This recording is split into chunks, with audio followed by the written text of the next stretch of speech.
Good morning class. আশা করি তোমরা সকলে খুব ভালো আছো। আমি তোমাদের জিওগ্রাফির Suman sir. Welcome to Right Smart Academy. Student, আমরা গত কয়েকটি ক্লাসে তোমাদের বইতে যে পঞ্চম অধ্যায় রয়েছে ভারত, সেখান থেকে আমাদের যে আলোচ্য বিষয় সেটা শুরু করেছিলাম, তাই না?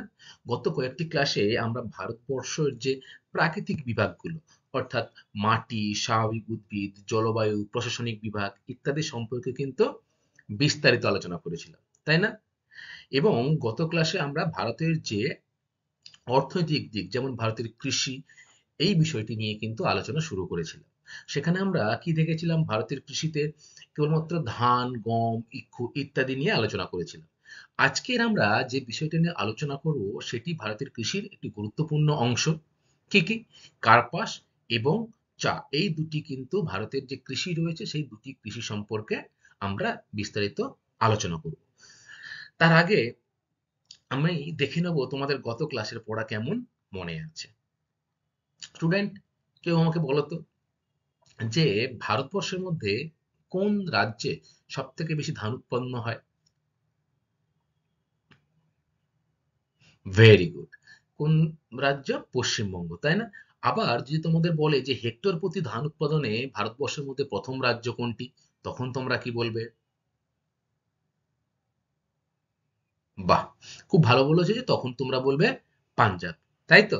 তাহলে পশ্চিমবঙ্গে কিন্তু একটা নির্দিষ্ট জায়গা আছে, যে জায়গাটাকে বলা হয় ধানের গোলা। বলতে পারবে কোন জায়গা? Very good. পূর্ব বর্ধমানকে কিন্তু বলা হয় ধানের গোলা, তাই না? কেন বলা হয়? কারণ সেখানে সব থেকে বেশি ধান উৎপন্ন হয়, তাই পূর্ব বর্ধমান যে জেলা রয়েছে তাকে বলা হয় পশ্চিমবঙ্গের ধানের গোলা। Very good. আচ্ছা স্টুডেন্ট, এই যে ধানের যে ফসল, ভারতের যে কৃষি নিয়ে আমরা আলোচনা করছিলাম, সেখানে আমরা দেখেছিলাম যে ঋতু বৈচিত্র্য অনুযায়ী কিন্তু কৃষিকে কয়েকটি শ্রেণীবিভাগ রয়েছে ভারতের, তাই না? সেই শ্রেণীবিভাগগুলো কি কি বলতো? তিনটি শ্রেণীবিভাগ। Very good. খারিফ শস্য, রবি শস্য আর জায়দ শস্য, তাই তো? তোমরা আমাকে বলো যে কোন শস্য উৎপাদনে জলসেচের ভাগটা সব থেকে বেশি লাগে? Very good. জায়দ শস্য। কেন বেশি লাগে? কারণ গ্রীষ্মকালে কিন্তু এই জায়দ শস্যটা রোপণ করা হয়। গ্রীষ্মকালে আমরা জানি যে মাঠ ঘাট শুকিয়ে যায়, বৃষ্টি হয় না, তাই না? ফলে এই যে চাষের জন্য যে জলের প্রয়োজন হয়, সেই জলের অভাব মেটাতে কিন্তু জলসেচের ব্যবস্থা খুবই গুরুত্বপূর্ণ আমাদের এই জায়দ শস্য চাষের ক্ষেত্রে, তাই তো? আচ্ছা, খারিফ শস্য কখন বপন করা হয় আর কখন তোলা হয় বলতো? Very good. আমরা সকলেই জানি যে মৌসুমী বায়ু আগমনের সাথে সাথে খারিফ শস্য চাষ করা হয়। তাহলে তোমরা আমাকে বলো যে মৌসুমী বায়ুর আগমনটা কখন ঘটে? জুন জুলাই মাসে, তাই না? এই জুন জুলাই মাসে কিন্তু খারিফ শস্যটা চাষ করা হয়, অর্থাৎ রোপণ করা হয়, এবং অক্টোবর নভেম্বর মাসে এই ফসলটা তোলা হয়, তাই তো? আচ্ছা, ভেরি গুড। তোমরা এখন আমাকে বলো যে ভারতবর্ষে ধান গবেষণাগার কেন্দ্র কোথায় রয়েছে? বাহ, খুব ভালো বলেছো, যে উড়িষ্যার কটকে, তাই তো? আচ্ছা, এবারে আমরা গত ক্লাসে গম সম্পর্কেও কিন্তু বিস্তারিত আলোচনা করেছিলাম, তাই না? গম উৎপাদনে ভারতের মধ্যে প্রথম রাজ্য কোনটি বলতো? ভেরি গুড, উত্তরপ্রদেশ, তাই না? এবং যদি তোমাদের প্রশ্ন আসে পরীক্ষাতে যে হেক্টর প্রতি ধান উৎপাদনে ভারতবর্ষের মধ্যে প্রথম রাজ্য কোনটি, তখন তোমরা কি বলবে? বাহ, এটিও কিন্তু পাঞ্জাব। ঠিক আছে, তাহলে হেক্টর প্রতি ধান উৎপাদনে কিন্তু আমাদের দেশের মধ্যে পাঞ্জাব কিন্তু প্রথম। আচ্ছা, আন্তর্জাতিক একটা ধান গবেষণাগার কেন্দ্র রয়েছিল, ছিল তো? সেটা কোথায় বলো তো? ভেরি গুড, ফিলিপিন্সের ম্যানিলায়। ঠিক তেমনি আন্তর্জাতিক গম গবেষণাগার রয়েছে, সেটি কোথায় রয়েছে? মেক্সিকো সিটিতে। আর যদি বলে যে ভারতের ধান গবেষণাগার কেন্দ্র কোথায়, তাহলে তোমরা কি বলবে? দিল্লির পুসাতে কিন্তু রয়েছে ভারতের ধান গবেষণাগার, সরি গম গবেষণাগার, তাই তো? ধান তো রয়েছে উড়িষ্যার কটকে, আর গম গবেষণাগার কোথায় রয়েছে? দিল্লির পুসাতে। আচ্ছা, তোমাদের কিন্তু পরীক্ষায় বড় যে প্রশ্ন আসে, বা অর্থাৎ ৪ নাম্বার ৫ নাম্বারের যে প্রশ্নগুলো আসে, সেখান থেকে কিন্তু এই ভারতের কৃষির সমস্যা কি কি, বা ভারতীয় কৃষির বৈশিষ্ট্য কি, বা ধান চাষের অনুকূল ভৌগোলিক পরিবেশ কেমন, গম চাষের অনুকূল ভৌগোলিক পরিবেশ কেমন, এইগুলো কিন্তু আসে। তোমরা আমাকে বলো তো যে গম চাষের অনুকূল ভৌগোলিক পরিবেশ কেমন হওয়া উচিত? দুটি ভাগে ভাগ করা যায় প্রথমে, এক প্রাকৃতিক আর এক অর্থনৈতিক। প্রাকৃতিকে কি রয়েছে? জলবায়ু, মৃত্তিকা আর ভূমির ঢাল, তাই না? তাহলে ধান চাষে, সরি, গম চাষে জলবায়ু কেমন প্রয়োজন? জলবায়ুর উপাদান কি? বৃষ্টিপাত। বৃষ্টিপাত কত প্রয়োজন বলো তো? ভেরি গুড, 50 থেকে 100 সেমির মতো বৃষ্টিপাত গম চাষের জন্য আদর্শ। আবার যদি উষ্ণতা বলি, 15 ডিগ্রি থেকে 25 ডিগ্রির মধ্যে যে উষ্ণতা অঞ্চল রয়েছে সেই অঞ্চলে কিন্তু গম চাষটা ভালো হয়, তাই তো? আচ্ছা, এবারে যদি আমি বলি যে মৃত্তিকা কেমন লাগে, অম্লধর্মী মৃত্তিকায় কিন্তু গম চাষটা ভালো হয়, তাই না? তোমাদের মনে আছে সকলের? তোমরা আমাকে বলো তো যে গম চাষের অর্থনৈতিক পরিবেশে কি কি গুরুত্বপূর্ণ বিষয় রয়েছে? ভেরি গুড, এক শ্রমিক, আর কি রয়েছে? পরিবহন, ভেরি গুড। মূলধন, বাহ, খুব ভালো বলেছো। আর কি রয়েছে বলো তো? উন্নত বীজ, সার, কীটনাশক ইত্যাদি কিন্তু গম চাষের অর্থনৈতিক পরিবেশের মধ্যে আসছে, তাই তো? আচ্ছা স্টুডেন্ট, তোমরা এখন আমাকে বলো যে ইক্ষু শব্দের অর্থ আমরা সকলেই জেনেছিলাম গত ক্লাসে, কি বলতো? আখ, ভেরি গুড। এই আখ উৎপাদনেও কিন্তু আমাদের রাজ্য বা আমাদের, সরি, আমাদের দেশ কিন্তু পিছিয়ে নেই, ঠিক আছে? আখ উৎপাদনে আমাদের দেশ বিশ্বে কিন্তু দ্বিতীয় স্থানে রয়েছে। প্রথম স্থানে কোন দেশ রয়েছে বলতো? ভেরি গুড, কানাডা কিন্তু রয়েছে চিনি উৎপাদনে প্রথম। আখ কিন্তু সরাসরি বিক্রি হয় না, আখের রস থেকে যে চিনি তৈরি হয় সেটি কিন্তু বিক্রি করা হয়, তাই এটি অর্থনৈতিক আহ, কৃষিকলাপের মধ্যে একটি গুরুত্বপূর্ণ অংশই আখ। আমাদের রাজ্যে আখ চাষ তেমন ভাবে উন্নত নয়। আহ, খুব বেশি না হলেও মোটামুটি আখ চাষ আমাদের করা হয়, কিন্তু ভারতবর্ষের মধ্যে আখ চাষে প্রথম যে রাজ্য সেটি কিন্তু হলো, ভেরি গুড, উত্তরপ্রদেশ, তাই তো? আবার হেক্টর প্রতি আখ উৎপাদনে কিন্তু উত্তরপ্রদেশ প্রথম নয়। কোন রাজ্য প্রথম বলতো? ভেরি গুড, হেক্টর প্রতি আখ উৎপাদনে তামিলনাড়ু কিন্তু রয়েছে প্রথম। এবারে তোমাদের আরো একটা কোশ্চেন পরীক্ষায় আসে যে ভারতবর্ষে আখ গবেষণাগার কেন্দ্র কোথায় রয়েছে? উত্তরপ্রদেশের লখনৌতে কিন্তু রয়েছে ভারতবর্ষের আখ গবেষণাগার। Very good. তাহলে তোমরা গত ক্লাসের পড়া কিন্তু ভালোই মনে রেখেছো। সকলকে অসংখ্য ধন্যবাদ। আজকে আমরা শুরু করব ভারতের কৃষির মধ্যে কার্পাস ও চা সম্পর্কে। তার আগে তোমরা যে ফসলের শ্রেণীবিভাগ করেছিলে সেখানে পড়েছিলে যে তন্তু জাতীয় ফসল, মনে আছে? এই তন্তু জাতীয় ফসলের উদাহরণ কি বলতো? ভেরি গুড, পাট, কার্পাস, তাই না? আজকের আমরা এই প্রথম যে পাটটা রয়েছে সেটি কিন্তু এই কার্পাস, যেটি কিন্তু তন্তু জাতীয় ফসল। এবং দ্বিতীয় যে পাট, দ্বিতীয় যে রয়েছে কৃষিটা, সেটা হচ্ছে চা। চা কি ধরনের কৃষি? আমরা কিভাবে শ্রেণীবিভাগ করেছিলাম চায়ের? বাগিচা কৃষি, তাই না? এই চা কিন্তু ভারতবর্ষের একটা অর্থনৈতিক সমৃদ্ধি আনে। বিদেশে ব্যাপক পরিমাণে ভারতবর্ষের যে চা উৎপন্ন হয় সেটি কিন্তু রপ্তানি করা হয়। এর ফলে প্রচুর বিদেশি মুদ্রা কিন্তু আমাদের দেশে আমদানি হয়। তাহলে আমরা আজকে প্রথমে শুরু করব কার্পাস দিয়ে। কার্পাস ক্রান্তীয় ও উপক্রান্তীয় অঞ্চলের প্রধান তন্তু জাতীয় ফসল হলো কার্পাস। বস্ত্র উৎপাদনের প্রধান কাঁচামাল হলো এই কার্পাস। তুমি যে জামা কাপড় পরছো বা যে শাড়ি তৈরি হচ্ছে, যে ধুতি তৈরি হচ্ছে, এগুলো কিন্তু সব বস্ত্র। এই বস্ত্র উৎপাদনে কিন্তু মুখ্য যে কাঁচামাল, সেই কাঁচামালটা কি? কার্পাস। তাছাড়া এই কার্পাস দিয়ে আর কি কি তৈরি হয় বলতো? ভেরি গুড, লেপ তৈরি হয়, বালিশ তৈরি হয়, অর্থাৎ তুলো। তোমরা ছবি দেখো, এটি হলো কিন্তু কার্পাস, অর্থাৎ এটি কাঁচামাল। এই কাঁচামালটাকে যখন আমি ব্যবহারের উপযোগী করে তুলছি, সেটাকে কার্পাসে পরিণত করে কি কি তৈরি করা হচ্ছে? লেপ, বালিশ, গদি, দড়ি এবং সুতোও কিন্তু তৈরি হয় এই কার্পাসের দ্বারা। কার্পাসের এই যে ভাগ রয়েছে বিভিন্ন রকম, বিভিন্ন ধরনের কার্পাস রয়েছে। প্রধান তিনটি ভাগ রয়েছে কার্পাসের, সেটি কি কি? দীর্ঘ আঁশযুক্ত, মাঝারি আঁশযুক্ত এবং ক্ষুদ্র আঁশযুক্ত। এই তিনটি ভাগ সম্পর্কে কিন্তু আমাদের বিস্তারিত জানতে হবে। দেখো, দীর্ঘ আঁশ অর্থাৎ 24 থেকে 27 মিমির মধ্যে যে আঁশ থাকে সেটাকে আমরা কি বলবো? দীর্ঘ আঁশ। পাঞ্জাবে এই দীর্ঘ আঁশের চাষ কিন্তু খুব ভালো হয়, এবং পাঞ্জাবেই কিন্তু এই কার্পাসের যে দীর্ঘ আঁশযুক্ত কার্পাস সেটি পাঞ্জাবেই সব থেকে ভালো চাষ হয়। নাম্বার 2 কি রয়েছে? মাঝারি আঁশ। মাঝারি আঁশ 20 থেকে 24 মিমির মধ্যে রয়েছে মাঝারি আঁশ। ভারতবর্ষে সবথেকে বেশি চাষ করা হয় কিন্তু এই মাঝারি আঁশের কার্পাস বা তুলো। ঠিক আছে? এরপরে নাম্বার 3 ক্ষুদ্র আঁশ। ক্ষুদ্র আঁশ মানে যেটা 20 মিমির কম। প্রথমটা কি পড়েছিলাম? 24 থেকে 27 মিমি। দ্বিতীয়টা কি? যে মাঝারি আঁশ যেটা 20 থেকে 24, আর তৃতীয়টা 3 নম্বরটা কি? যেটা হচ্ছে 20 মিমির নিচে থাকবে, তাকে আমরা কি বলবো? ক্ষুদ্র আঁশ। উত্তরপ্রদেশ, অন্ধ্রপ্রদেশ, মধ্যপ্রদেশ এই জায়গাগুলোতে কিন্তু এই ধরনের ক্ষুদ্র আঁশযুক্ত কার্পাস বা তুলো চাষ করা হয়ে থাকে। তাহলে তোমরা প্রথমেই বুঝলে যে কার্পাস দিয়ে কি কি তৈরি হয়। কি কি তৈরি হয় বলো তো? Very good. বস্ত্র তৈরি হয়, জামা কাপড় তৈরি হয়, এছাড়া লেপ, বালিশ, তোশক, গদি, সুতো, দড়ি ইত্যাদি কিন্তু কার্পাস দ্বারা নির্মিত হয়। ঠিক আছে? আচ্ছা, এরপরে আমরা দেখব কার্পাস সম্পর্কে এক নজরে কিছু গুরুত্বপূর্ণ তথ্য। কি তথ্য? দেখো, ভারত কার্পাস উৎপাদনে কিন্তু বিশ্বে কততম স্থানে রয়েছে? তৃতীয় স্থানে।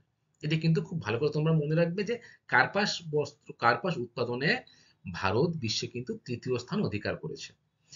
নাম্বার 2, গুজরাট কার্পাস উৎপাদনে ভারতের মধ্যে প্রথম। তাহলে ভারতবর্ষের কোন রাজ্য কার্পাস উৎপাদনে প্রথম, যদি তোমাদের পরীক্ষায় আসে তখন তোমরা কি লিখবে? Very good, Gujarat. যেমন আখ উৎপাদনে কোন রাজ্য প্রথম ছিল? উত্তরপ্রদেশ। গম উৎপাদনে উত্তরপ্রদেশ। তাই না? ঠিক তেমনি এই যে কার্পাস অর্থাৎ এই যে তুলোর চাষ সব থেকে বেশি কোথায় হয়? গুজরাটে। নাম্বার 3 নম্বর পয়েন্ট দেখো রয়েছে, পাঞ্জাবে উচ্চ মানের কার্পাস চাষ হয়। তাহলে এই যে আমি বললাম তোমাদের একটু আগে যে দীর্ঘ আঁশযুক্ত ও যে কার্পাস সেটা কোথায় চাষ হয়? একটু আগে তো আমরা জানলাম, ভাগ যখন পড়ছিলাম বিভিন্ন রকম কার্পাস সম্পর্কে যখন পড়লাম, পাঞ্জাবে। কত মিমি ছিল মনে আছে?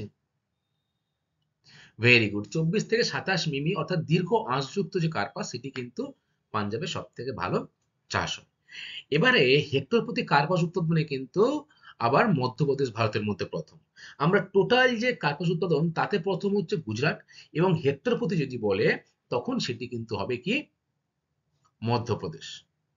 এবারে আসছে 5 নম্বর যে পয়েন্টটা রয়েছে, দেখো 4 নম্বর হয়ে গেল। মহারাষ্ট্রের নাগপুরে রয়েছে কার্পাস গবেষণা কেন্দ্র। কার্পাস গবেষণা যে হয় যে কেন্দ্রে, সেটা মেইন যে গবেষণা কেন্দ্র ভারতবর্ষে সেটি কিন্তু হলো নাগপুরে রয়েছে। সেই নাগপুরটা কোথায়? মহারাষ্ট্রে অবস্থিত। ঠিক আছে? তাহলে এক নজরে আমরা কার্পাস সম্পর্কে গুরুত্বপূর্ণ তথ্যগুলো জানলাম, তাই তো? আচ্ছা, এরপরে আমরা দেখব কার্পাসের ব্যবহার, অর্থাৎ কার্পাস কি কি কাজে ব্যবহার হয়। আমরা প্রথমে একটু জেনেছিলাম না যে কার্পাস দিয়ে সুতো, বালিশ, বস্ত্র হিসেবে বস্ত্র, তারপরে লেপ, দড়ি ইত্যাদি তৈরি হয়। দেখো, 1 নম্বর রয়েছে, দেখো পৃথিবীর উৎপন্ন কার্পাসের 50% থেকে সুতো, সুতিবস্ত্র ও পোশাক উৎপন্ন হয়। তাহলে বেশিরভাগ যে কার্পাসটা অর্থাৎ অর্ধেক এর, সেটা কি কাজে ব্যবহার হয়? সুতো তৈরিতে। সুতি বস্ত্র মানে শৌখিন যে সুতির শাড়ি তোমরা নাম শুনেছো, পোশাক ইত্যাদি কিন্তু এই কার্পাস থেকে তৈরি হয়। নাম্বার 2, 25% কার্পাস শতরঞ্জি, লেপ, তোশক, বালিশ ইত্যাদি গৃহস্থানীয় যে দৈনন্দিন কাজ রয়েছে সেখানে কাজে লাগানো হয়। আর বাদবাকি 25% কিন্তু আহ, শিল্প কাজে ও চিকিৎসা কর্মে ব্যবহার করা হয়। তাহলে কার্পাসের ব্যবহারে আমরা 50% পুরো ব্যবহার করতে হয় বস্ত্র শিল্পে, তাই না? এবং আর 50% এর 25% ব্যবহার হয় লেপ, শতরঞ্জি, বালিশ ইত্যাদি তৈরিতে। আর 25% ব্যবহার হয় কিন্তু শিল্প কাজেও কিন্তু এই কার্পাসের প্রয়োজন হয়, এবং চিকিৎসা কর্মেও এই কার্পাস ব্যবহার হয়। তোমরা দেখবে চিকিৎসা, তোমাদের মাথায় আসতে পারে যে চিকিৎসা ক্ষেত্রে কিভাবে কার্পাস কাজে লাগে। দেখো, তুলো তোমরা দেখেবে যে আহ, কেটে গেলে, ছড়ে গেলে তুলো ব্যবহার করা হয়। যে শৌখিন যে কাপড়টা দিয়ে ব্যান্ডেজ করা হয় সেগুলো কিন্তু সবই এই চিকিৎসা ক্ষেত্রে কার্পাসের দ্বারাই উৎপন্ন করা হয়।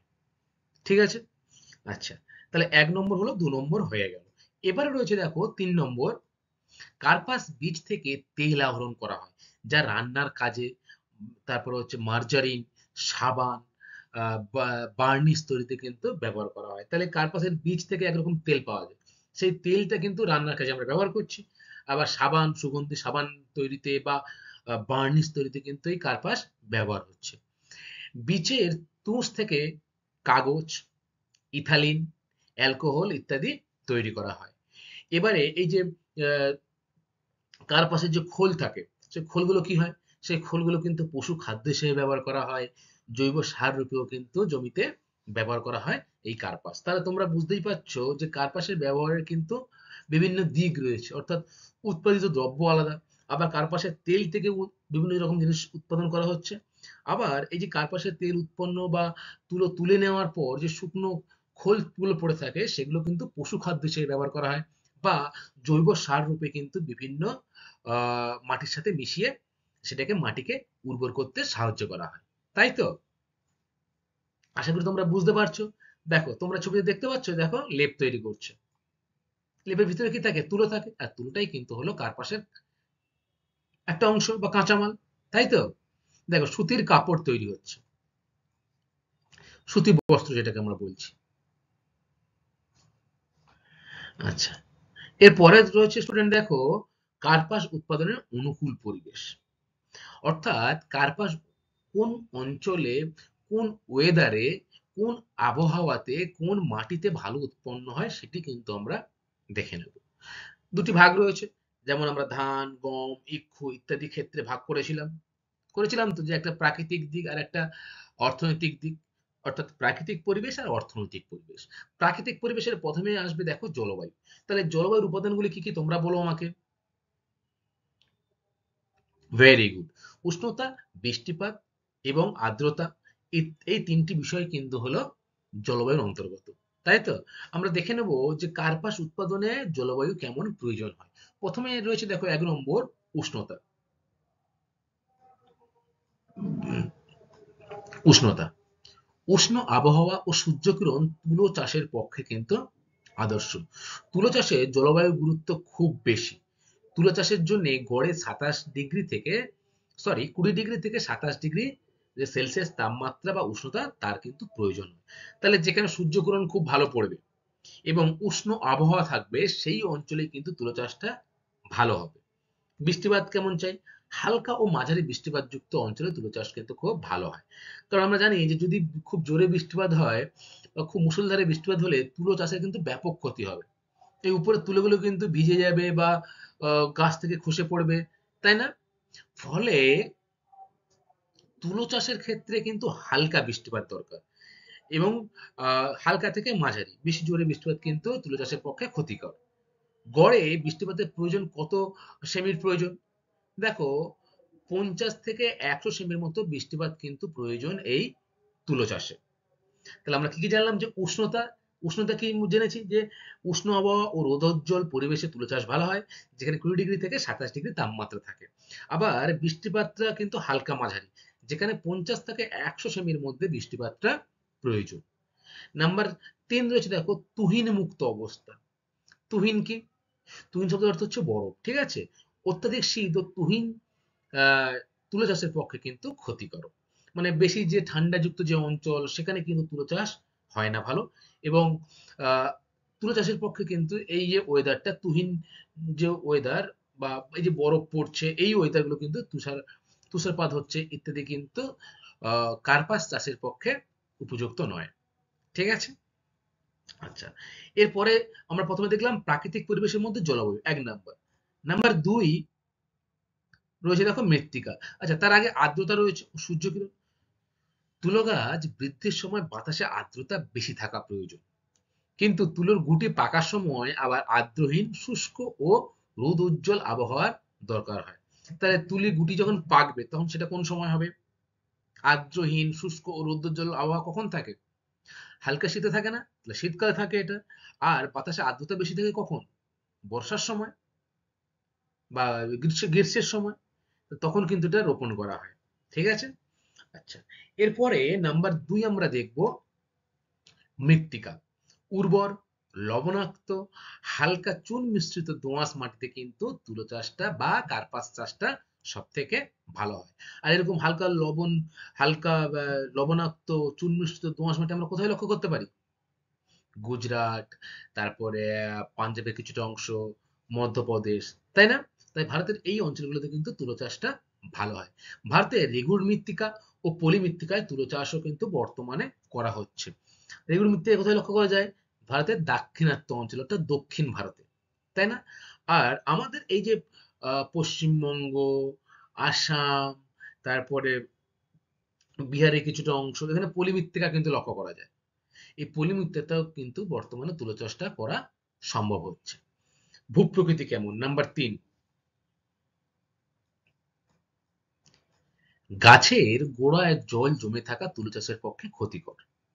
আখ চাষেও যেমন, গম চাষে যেমন, আহ তেমনি গাছের গোড়ায় জল জমে থাকলে কিন্তু তুলো চাষ ক্ষতি হয়। তাই জল নিকাশি ব্যবস্থা যুক্ত মৃদু ঢালু জমিতে কিন্তু সব থেকে ভালো তুলো চাষ হয়। অর্থাৎ সমতল ভূমি লাগবে, কিন্তু সেটি হালকা মৃদু ঢালু, যেন জল দাঁড়াতে না পারে। সেই জিনিসটাই কিন্তু, বা সেই মৃত্তিকা বা মাটির ঢালটা কিন্তু তুলো চাষের জন্য আদর্শ। ঠিক আছে? এরপরে আমরা পড়ব আহ, কার্পাস চাষের অনুকূল ভৌগোলিক পরিবেশের মধ্যে যে প্রাকৃতিক ভাগটা আমরা পড়লাম, অর্থনৈতিক যে পরিবেশ রয়েছে সেই অর্থনৈতিক পরিবেশ সম্পর্কে জানবো। অর্থনৈতিক পরিবেশ, দেখো অর্থনৈতিক পরিবেশের মধ্যে প্রথমে রয়েছে শ্রমিক। তুলো চাষের জন্য জমি তৈরি, আগাছা পরিষ্কার করা, গুটি তোলা, আঁশ ছাড়ানো প্রভৃতি কাজের জন্য কিন্তু প্রচুর সুলভ এবং দক্ষ শ্রমিকের প্রয়োজন হয়। আর আমরা সকলেই জানি যে আমাদের ভারতবর্ষে জনসংখ্যা অত্যাধিক রয়েছে। ফলে এই কৃষিতে কৃষিতে এই ধরনের শ্রমিকের অভাব কিন্তু খুব একটা হয় না। ঠিক আছে? তাহলে আহ, অনুকূল ভৌগোলিক পরিবেশের মধ্যে অর্থনৈতিক পরিবেশের শ্রমিকটা কিন্তু খুব গুরুত্বপূর্ণ একটি বিষয়। এছাড়া আর কি রয়েছে? নাম্বার 2 রয়েছে দেখো জলসেচ। তাহলে এক হলো কি? শ্রমিক। নাম্বার 2 রয়েছে দেখো জলসেচ। বৃষ্টিপাত কম হলে তুলো চাষের সুনিশ্চিত করার জন্য উপযুক্ত জলচাষের কিন্তু ব্যবস্থা প্রয়োজন। আমরা কি দেখেছিলাম যে বৃষ্টিপাতটা কিন্তু খুব বেশি দরকার হয় তা না, কিন্তু 50 থেকে 100 সেমির মধ্যে বৃষ্টিপাতটা কিন্তু কার্পাস চাষে দরকার পড়ে। এই বৃষ্টিপাতও যদি না হয় তখন কিন্তু উপযুক্ত জলসেচ ব্যবস্থার মাধ্যমে তুলো চাষটা করা সম্ভব। অন্যান্য পরিকাঠামো কি রয়েছে? দেখো, বাণিজ্যিক ফসল হওয়ায় রপ্তানির জন্য উন্নত পরিবহন ব্যবস্থা কিন্তু খুবই দরকার এই তুলো চাষ বা কার্পাস চাষের জন্য। এছাড়া এই যে তোমার বললাম আমি, গুটি তোলা, আগাছা পরিষ্কার করা, তারপরে তুলো বীজ, উন্নত মানের বীজ সংগ্রহ করা ইত্যাদির জন্য কিন্তু প্রচুর মূলধনের প্রয়োজন হয়। সেই মূলধন কিন্তু তুলো চাষে লাগে। ঠিক আছে? তাহলে অর্থনৈতিক পরিবেশের মধ্যে আমরা শ্রমিক, জলসেচ ও অন্যান্য পরিকাঠামোর মধ্যে কিন্তু উন্নত পরিবহন ব্যবস্থা, মূলধনের যোগান ইত্যাদি সম্পর্কে জানলাম। আচ্ছা, নাম্বার 4 রয়েছে দেখো সার ও কীটনাশক। তুলা গাছ জমির উর্বরতা শক্তি দ্রুত কিন্তু নষ্ট করে দেয়। তাহলে জমির যে উর্বরতা, সেই জমির উর্বরতা কিন্তু তুলো গাছ দ্রুত নষ্ট করে দিচ্ছে। তাই নাইট্রোজেন ঘটিত সার প্রয়োগ করা কিন্তু তুলো গাছে বা চারপাশে ব্যাপকভাবে প্রয়োজন হয়। তাহলে যদি তোমাদের বলে যে তুলো চাষে বা কার্পাস শিল্পে, বা সরি শিল্প বলছি, কার্পাস যে কৃষি রয়েছে সেই কৃষিতে কোন সার বেশি পরিমাণে ব্যবহার করা হয়? নাইট্রোজেন ঘটিত সার কিন্তু বেশি ব্যবহার করা হয়। অনেক ক্ষেত্রে তুলো বীজ গুঁড়ো করে সার হিসেবেও কিন্তু ব্যবহার করা হয়। অর্থাৎ জৈব যে সার, সেই জৈব সার হিসেবে তুলো বীজকে কিন্তু গুঁড়ো করে জমিতে ছড়ানোর মাধ্যমেও কিন্তু সার হিসেবে সেটিকে ব্যবহার করা হয়ে থাকে। উৎপাদক অঞ্চল, দেখো তুলো চাষ ভারতের কোন কোন জায়গায় ভালো হয়? প্রথমে আমরা জেনেছি যে তুলো চাষ উৎপাদনে ভারতবর্ষের মধ্যে প্রথম রাজ্য কোনটি? আগে বলো তোমরা সেটা। Very good, Gujarat. দেখো এই যে ম্যাপটা তোমরা দেখছো, ম্যাপের যে এই অংশগুলো রয়েছে,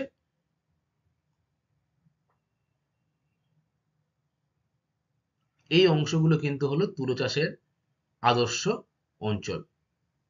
দেখো বিশেষ করে ভারতের পশ্চিম দিকে, অর্থাৎ পশ্চিম ভারতে, যেমন গুজরাট, মুম্বাইয়ের কিছুটা অংশ, পাঞ্জাব, এই অঞ্চলগুলোতে কিন্তু সব থেকে ভালো তুলো চাষ হয়।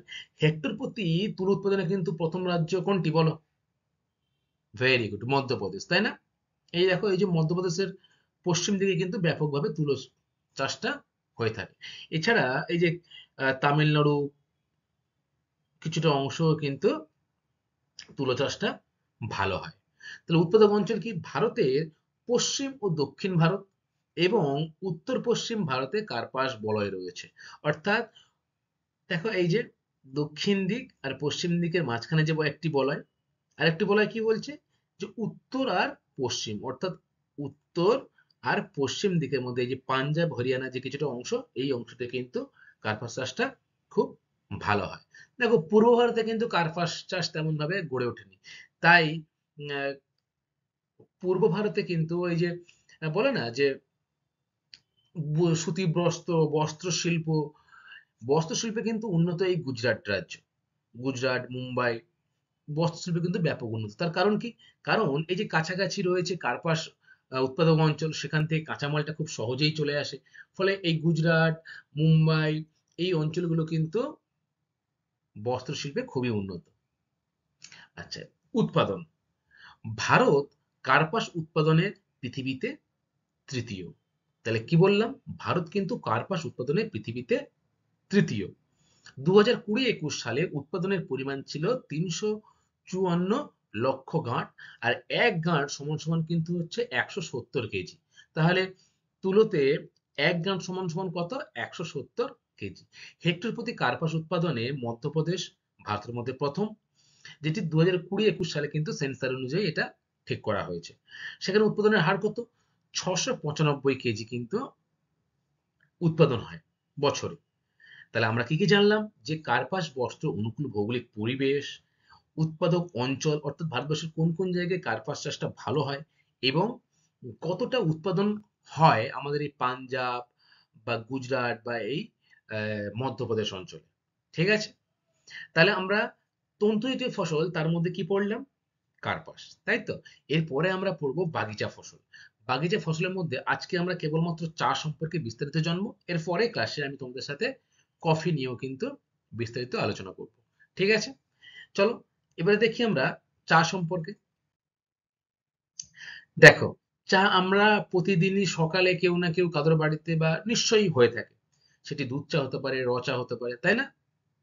তাহলে চা শব্দটির সাথে কিন্তু আমরা ওতপ্রোতভাবে জড়িত। বাইরে থেকে কোনো যদি গেস্ট আমাদের বাড়িতে আসে, তখন আমরা তাকে প্রথমেই কি বলি?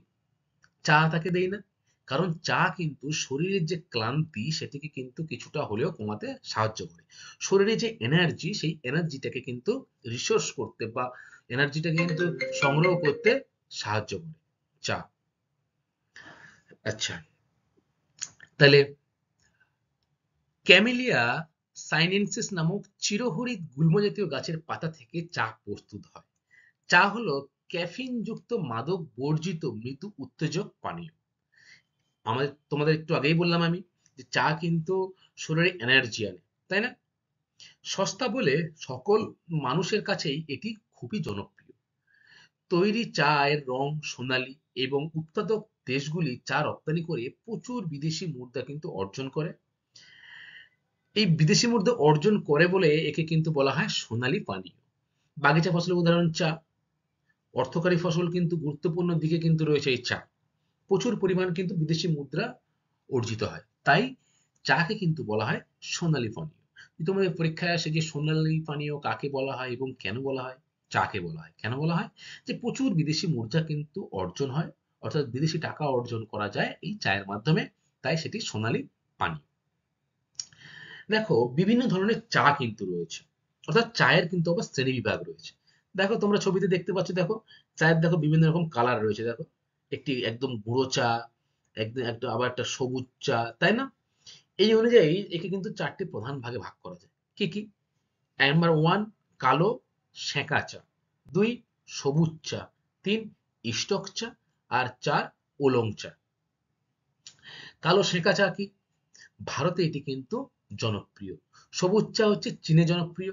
স্টক চা হচ্ছে রাশিয়ায় জনপ্রিয় এবং ওলং চাটা কিন্তু হচ্ছে তাইওয়ানে জনপ্রিয়। তোমরা কিন্তু এই বিভিন্ন ধরনের চায়ের কোনটা কোথায় জনপ্রিয় সেটা কিন্তু মনে রাখবে। অনেক সময় পরীক্ষায় কিন্তু এই প্রশ্ন দিয়ে দেয় যে ভারতে জনপ্রিয় যে চা সেটি কোন ধরনের চা? তোমরা কি বলবে? কালো সেঁকা চা হচ্ছে ভারতে সবথেকে বেশি জনপ্রিয়। আচ্ছা, এরপরে চা সম্পর্কে এক নজরে কিছু গুরুত্বপূর্ণ তথ্য যেগুলো কিন্তু পরীক্ষায় আসেই, এইগুলো কিন্তু মনে রাখতে হবে। চা উৎপাদনে ভারত পৃথিবীতে দ্বিতীয় স্থানে রয়েছে এবং রপ্তানিতে কিন্তু রয়েছে চতুর্থ স্থানে। এবারে নাম্বার 2, যে ভারতের মধ্যে কোন রাজ্য চা উৎপাদনে প্রথম? বলো তো, মনে আছে তোমার? তোমরা কিন্তু ক্লাস 9এও পড়েছিলে এটা। বলো। Very good, Assam. আসাম রাজ্য কিন্তু চা উৎপাদনে ভারতের মধ্যে প্রথম স্থান অধিকার করে। আচ্ছা, এই যে চা উৎপন্ন হয়, এই চা তো বেশিরভাগ বিদেশে রপ্তানি করা হয়। তাহলে বিদেশে রপ্তানি করার জন্য সেটি বন্দরে নিয়ে আসতে হবে। তাহলে কাছাকাছি কিন্তু রয়েছে কলকাতা বন্দর। এই কলকাতা বন্দরের মধ্যে সবথেকে বেশি চা কিন্তু বিদেশে রপ্তানি করা হয়। ভারতবর্ষের যে চা উৎপন্ন হয় সেটি বিদেশে সবথেকে বেশি রপ্তানি করা হয় কোন বন্দরের মাধ্যমে? কলকাতা বন্দরের মাধ্যমে। এটি কিন্তু পরীক্ষায় খুব আসে যে কোন বন্দরের মাধ্যমে সবথেকে বেশি চা রপ্তানি করা হয়? কলকাতা বন্দর। নাম্বার 3, 4 কি রয়েছে? দেখো, ভারতীয় দার্জিলিং চায়ের মান কিন্তু মানে গুণে পৃথিবীর শ্রেষ্ঠ। যদি বলে স্বাদে ও গুণে পৃথিবীর শ্রেষ্ঠ চা, দার্জিলিং এর চা, যেটি আমাদের রাজ্যে পশ্চিমবঙ্গের উত্তর দিকে অবস্থিত। নাম্বার 5, ভারতীয় টি বোর্ড রয়েছে কোথায়? কলকাতাতে। অর্থাৎ টি সম্পর্কে বা চা সম্পর্কে বিভিন্ন গবেষণা, বিভিন্ন আহ, আলোচনা মালিকগুলির সাথে সেগুলো কোথায় হয়ে থাকে? টি বোর্ডটা কলকাতাতে অবস্থিত। চা গবেষণা কেন্দ্র কিন্তু রয়েছে অসমের যোরহাটে। ভেরি ভেরি ভেরি ইম্পর্টেন্ট একটা প্রশ্ন, যে চা গবেষণাগার রয়েছে কিন্তু অসমের যোরহাটে। আর নাম্বার 7, হেক্টর প্রতি আবার চা উৎপাদনে ভারতের প্রথম রাজ্য কিন্তু হলো কর্ণাটক। তাহলে কি? হেক্টর প্রতি চা উৎপাদনে প্রথম রাজ্য কর্ণাটক। এখানে যে কটা গুরুত্বপূর্ণ তথ্য দেওয়া রয়েছে সেগুলো কিন্তু তোমরা সব খুঁটিয়ে খুঁটিয়ে পড়বে এবং মুখস্থ করবে। এগুলো কিন্তু সবই পরীক্ষায় আসে। ঠিক আছে? আচ্ছা, এবার আমরা দেখবো চা চাষের অনুকূল ভৌগোলিক পরিবেশ সম্পর্কে। দেখো, প্রথমে আমরা আসবো আহ, প্রাকৃতিক পরিবেশ। এই প্রাকৃতিক পরিবেশের মধ্যে 1 নম্বর রয়েছে, দেখো, জলবায়ু। জলের মধ্যে উষ্ণতা 20 ডিগ্রি থেকে 30 ডিগ্রি সেলসিয়াস যে তাপমাত্রা, সেখানে কিন্তু চা চাষের পক্ষে আদর্শ। আর এই চা চাষটা 20-30 ডিগ্রি কোথায়? পার্বত্য অঞ্চলে পাদদেশে কিন্তু এরকম আবহাওয়া লক্ষ্য করা যায়। আমাদের পশ্চিমবঙ্গে জলপাইগুড়ি, আলিপুরদুয়ার এই অঞ্চলগুলোতে কিন্তু এরকম 20 ডিগ্রি থেকে 30 ডিগ্রি তাপমাত্রা থাকে। সেই সব অঞ্চলে কিন্তু চা চাষটা খুব ভালো হয়। বৃষ্টিপাত কেমন? চা চাষের জন্য প্রচুর বৃষ্টিপাতের প্রয়োজন হয়। গড়ে 150 থেকে 200 সেমি বৃষ্টিপাত কিন্তু চা চাষের পক্ষে আদর্শ। আবার যে চা চাষের যেমন বৃষ্টি প্রয়োজন হয়, চা চাষের গোড়ায় যদি জল জমে থাকে চা গাছ কিন্তু পচে যায়। তাই ঢালু জমিতে যেখানে জল দাঁড়াতেই পারবে না এরকম জায়গায় কিন্তু চা চাষটা ভালো হয়। আদর্শ আর্দ্রতা কত? চা উৎপাদক অঞ্চলে বাতাসের আর্দ্রতা বেশি থাকা প্রয়োজন। তুষার ও তুহিন চা চাষের ক্ষতি করে, কিন্তু মৃদু কুয়াশা চা চাষের পক্ষে আদর্শ। প্রকৃতপক্ষে চায়ের স্বাদ ও গন্ধ উষ্ণতা এবং আর্দ্রতা দ্বারা প্রভাবিত হয়। এই যে উষ্ণতার আর্দ্রতা যেটা আমরা পড়লাম, এটা কিন্তু চায়ের স্বাদ ও গুণমান বৃদ্ধিতে ব্যাপকভাবে সাহায্য করে। আচ্ছা, এরপরে রয়েছে দেখো মৃত্তিকা। অম্লধর্মী লৌহ ও ম্যাঙ্গানিজ মিশ্রিত উর্বর দোআঁশ মাটিতে কিন্তু চা চাষটা সব থেকে ভালো হয়। ফসফরাস ও পটাশ জাতীয় যে পার্বত্য অঞ্চলের মাটি, সেই মাটিতেও কিন্তু চা চাষটা ভালো হয়। ভূপ্রকৃতি কেমন? মৃত্তিকা হয়ে গেল। ভূপ্রকৃতি কেমন? দেখো, চা গাছের গোড়ায় জল দাঁড়ানো কিন্তু ক্ষতিকর, তাই না? তাই অধিক ঢালযুক্ত পাহাড়ি অঞ্চলে চা চাষটা ভালো হয়। পাহাড়ের গায়ে ধাপ কেটে চা চাষ করা হয়। আবার ভূপৃষ্ঠের 1000 থেকে 2000 মিটার উচ্চতায় সব থেকে ভালো কিন্তু চা চাষ হয়ে থাকে। দেখো, পার্বত্য অঞ্চলের পাদদেশে যেখানে ভূমির ঢাল এরকম দেখো নিচু, এখানে কি জল দাঁড়াতে পারবে? পারবে না। ভূমির ঢালটা এরকম খাড়াই হওয়ার ফলে জল দাঁড়াতে পারে না, ফলে সেখানে কিন্তু ধাপ কেটেও চা চাষটা পার্বত্য অঞ্চলে করা হয়। ভূপ্রকৃতি। এরপরে 4 নম্বর রয়েছে, দেখো, ছায়া প্রদানকারী গাছ। অর্থাৎ এই যে চা গাছে যেমন সরাসরি তাপমাত্রা কেমন দরকার, 20 থেকে 30 ডিগ্রি রৌদ্রোজ্জ্বল পরিবেশ দরকার, ঠিক তেমনি সরাসরি সূর্যের যে আলো সেটি কিন্তু চা গাছকে ক্ষতি করে। তাই ছায়া প্রদানকারী গাছ কিন্তু বাগিচাগুলোতে লাগানো হয়। ছায়া প্রদানকারী গাছ বড় বড় যে গাছ যেগুলো লম্বা হয়, উপরে ঝাড় মতো হয়, সেইগুলোতে ছায়া প্রদানকারী গাছ। দেখো এই যে ছবি রয়েছে, চা গাছে যে চা বাগান রয়েছে সেই বাগানে কিন্তু অসংখ্য এরকম গাছ থাকে। এগুলো সবই কি ছায়া প্রদানকারী গাছ, আহ, যেগুলো সরাসরি সূর্যের আলোকে কিন্তু চা গাছে পড়তে বাধার সৃষ্টি করে, তাই তো? আচ্ছা, এরপরে আমরা দেখবো যে অর্থনৈতিক পরিবেশ। অর্থনৈতিক পরিবেশের মধ্যে কি কি রয়েছে? শ্রমিক। দেখো, শ্রমিকের নৈপুণ্যের উপরেই চার গুণাগুণ কিন্তু নির্ভর করে। কি করে নির্ভর করে? বাগান পরিচর্যা, রক্ষণাবেক্ষণ, চায়ের গুণমান নির্ধারণ প্রভৃতি কাজে অসংখ্য সুদক্ষ শ্রমিকের প্রয়োজন হয়। অর্থাৎ এই যে চা বাগান থেকে চা তোলা, এটি কিন্তু অনেক ধৈর্য সম্পন্ন কাজ। সূক্ষ্মভাবে চা কিন্তু তুলতে হয়। তার জন্য শ্রমিকের কিন্তু গুণমান ও দক্ষ শ্রমিক হওয়া কিন্তু চা বাগানে খুবই প্রয়োজন। দেখো এই যে নাম্বার 2, মূলধন। দেখো, বাগান পরিচর্যা, শ্রমিকের কারখানা স্থাপনের উপযুক্ত পরিকাঠামো থাকা প্রয়োজন চা চাষের পক্ষে। মজুরি, সার, কীটনাশক প্রভৃতি কিন্তু প্রয়োগ করতে হয় এই কৃষি ক্ষেত্রে। ঠিক আছে? তাহলে চা বাগানে কিন্তু দেখবে খুব ছোট ছোট অঞ্চলে, যে অঞ্চল বা খুব ছোট ছোট জায়গা জুড়ে চা বাগান থাকে তা কিন্তু নয়। অনেক জমি জুড়ে একসাথে চা বাগান তৈরি করা হয়। ফলে এখানে কিন্তু মূলধনের প্রয়োজন হয়, অর্থাৎ টাকা পয়সাটা বেশি লাগে। পরিবহন, উপযুক্ত পরিবহন ব্যবস্থা চা চাষে লাভজনক পরিণত করে। দেখো, চায়ের পাতা তুলে সাথে সাথেই কিন্তু কারখানায় নিয়ে আসতে হয়। ফলে উপযুক্ত পরিবহন ব্যবস্থা না থাকলে সেই চা কিন্তু পাতা নষ্ট হয়ে যাবে। আবার চায়ের পাতা থেকে যখন আমরা সেটাকে আহ, চাতে রূপান্তরিত করব, বিদেশে রপ্তানি করার জন্য উপযুক্ত ভালো পরিবহন দরকার। অর্থাৎ কলকাতা বন্দরের মাধ্যমে তো সেটা যাবে বিদেশে।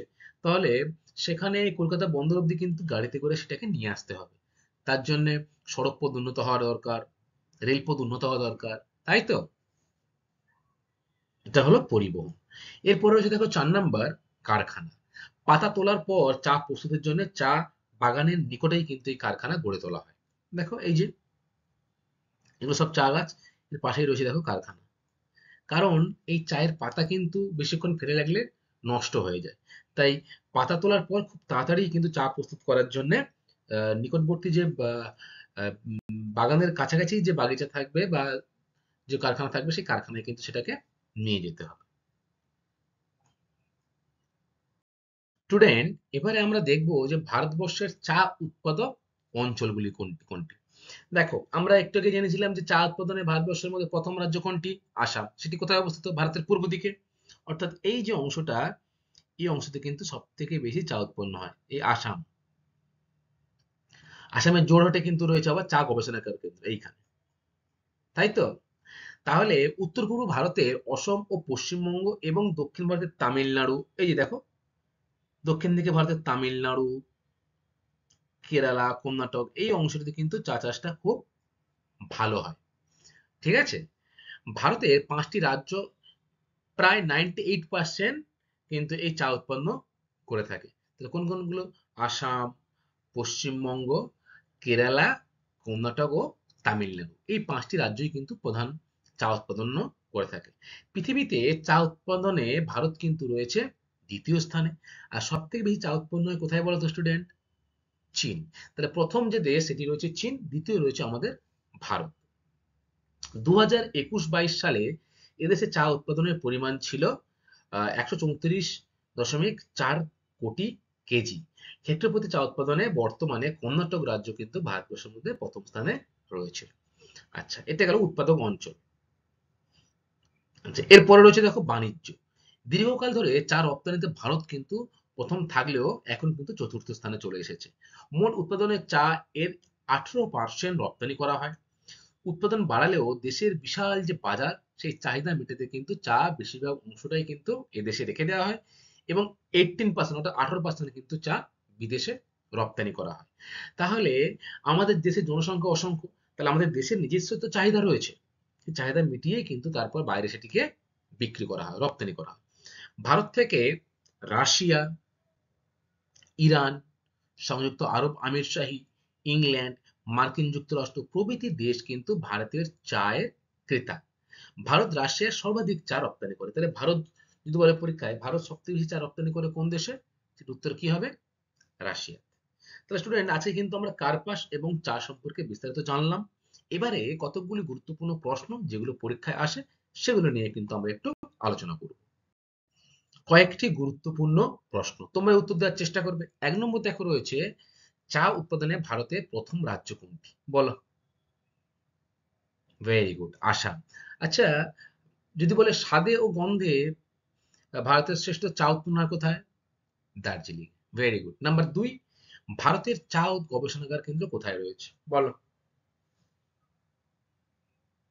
ভেরি গুড, ভারতের চা গবেষণাগার কিন্তু রয়েছে অসমের যোরহাটে।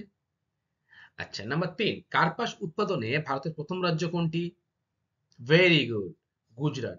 আর হেক্টর প্রতি উৎপাদনে মধ্যপ্রদেশ। বাহ।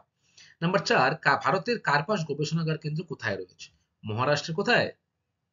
নাগপুরে। Very good. নাম্বার ৫, ভারতীয় টি বোর্ড রয়েছে কোথায়? কলকাতাতে। Very good. যদি বলে সবথেকে বেশি রপ্তানি করা হয় চা ভারতের কোন বন্দরের মাধ্যমে? তাহলে উত্তর কি হবে? কলকাতা। নাম্বার ৬, সোনালী পানীয় কাকে বলা হয়? চাকে বলা হয়। কেন বলা হয় বলতো? কারণ এই চা বিদেশে রপ্তানি করে প্রচুর মূলধন অর্জন হয়, তাই তাকে বলা হয় সোনালী পানীয়। নাম্বার ৭, চা উৎপাদনে অনুকূল ভৌগোলিক পরিবেশ কেমন? ভেরি ভেরি ইম্পর্টেন্ট এই প্রশ্নটা। বড় কোশ্চেন আসে কিন্তু পরীক্ষায়, ঠিক আছে? তোমরা কিন্তু এটা মুখস্থ করবে। প্রাকৃতিক পরিবেশ এক, আর হচ্ছে আহ, অর্থনৈতিক পরিবেশ, এই দুটিকে ভাগ করে কিন্তু পরীক্ষায় লিখবে। প্রাকৃতিক পরিবেশের মধ্যে জলবায়ু, মৃত্তিকা, ভূমির ঢাল। আর অর্থনৈতিক পরিবেশের মধ্যে কিন্তু রয়েছে শ্রমিক, মূলধন, বাজার, সার, কীটনাশক ইত্যাদি বিষয়গুলো। ঠিক আছে? তো থ্যাংক ইউ ক্লাস। আজকের ক্লাসটা আমার এই পর্যন্তই। আশা করি তোমরা সকলে বিষয়টা বা ধারণাটা তোমাদের ক্লিয়ার হয়েছে। এর পরবর্তী ক্লাসে আমি তোমাদের সাথে আহ, কফি, যে অন্য একটি যে বাগিচা ফসল রয়েছে, কফি রয়েছে, সেই কফি সম্পর্কে কিন্তু বিস্তারিত আলোচনা করব। Thank you class. সকলে সবাই খুব ভালো থাকবে।